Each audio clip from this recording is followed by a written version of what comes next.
ప్రజాస్వామ్యానికి దేవాలయం లాంటిది. ఇక్కడ ఎంతో పవిత్రంగా మనందరం కూర్చొని ప్రజల కోసం ఆలోచన చేసి ప్రతిదాన్ని నిర్ణయాత్మకంగా సహేతుకంగా ఆలోచన చేసి ప్రజలకు నిర్ణయాలు చేయాలి తప్ప కేవలం రాజకీయాల కోసం లేకపోతే మనం ఏదో తప్పుదో పట్టించి మనం ఏదో లబ్ధి పొందామని అనుకుంటూ చేస్తే అధ్యక్ష పాలకులుగా ఉండాల్సిన లక్షణం కాదు అధ్యక్ష. నాకు తెలిసి పాలకులకి ఉన్నత భావాలు ఉండాలి, ప్రజల కోసం ఆలోచన చేయాలి, శాశ్వత ప్రయోజనాల కోసం ఆలోచన చేయాలి, విశాల హృదయాలు ఉండాలి అధ్యక్ష. అలా లేకుండా ఈ రకంగా చేసుకుంటూ పోవటం అనేది కరెక్ట్ కాదు అధ్యక్ష. నేను ఇంకో విషయం కూడా మీ దృష్టికి తీసుకొని రాదలుచుకున్నాను అధ్యక్ష. అధ్యక్ష, FRBM యాక్ట్ సంబంధించి చాలా స్పష్టంగా చెప్తా ఉంది అధ్యక్ష. ఈ యాక్ట్ ఏం చెప్తుంది?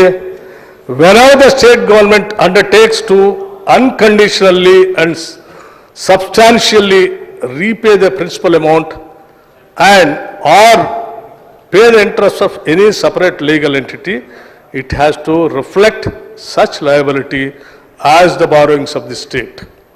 As the borrowings of the state.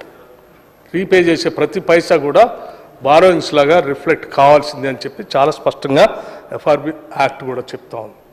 Government of India finance department చెప్పింది, క్యాగ్ చెప్పింది, మేము చెప్పాం.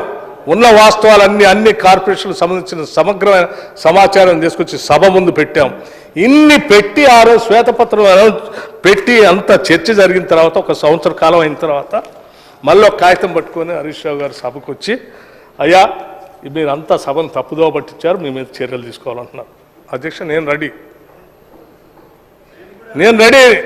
నేనేమన్నా వాస్తవాలు రాష్ట్ర ప్రజలకు సంబంధించి దాసి ఏమైనా ప్రయత్నం చేస్తూ ఉంటే ఆర్థిక శాఖ మంత్రిగా నా బాధ్యత ఉన్న ప్రతి రూపాయిని లెక్కగట్టి ఉన్నదాన్ని ఉన్నట్టుగా సభ ముందు పెట్టి సభలో మీ నిర్ణయం మీదని చెప్పి సభ సభ్యులందరికీ వివరించి వాళ్ళు ఏం నిర్ణయం చెప్తే ఆ నిర్ణయం చేయడానికి మేము ఆర్థిక శాఖ మంత్రిగా నా బాధ్యత, అది నేను చేస్తూ ఉన్నాను.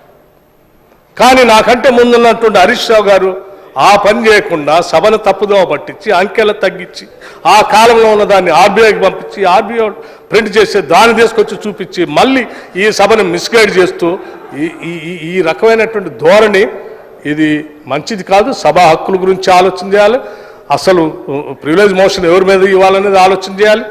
ఇట్లా ఇన్నిసార్లు తప్పుదోవ పట్టిస్తూ ఈ అంకెల్ని తారుమారు చేసినందుకు ఎటువంటి ఎంక్వైరీ చేయాలో కూడా ఆలోచన చేయాల్సిందిగా నేను మీ అందరినీ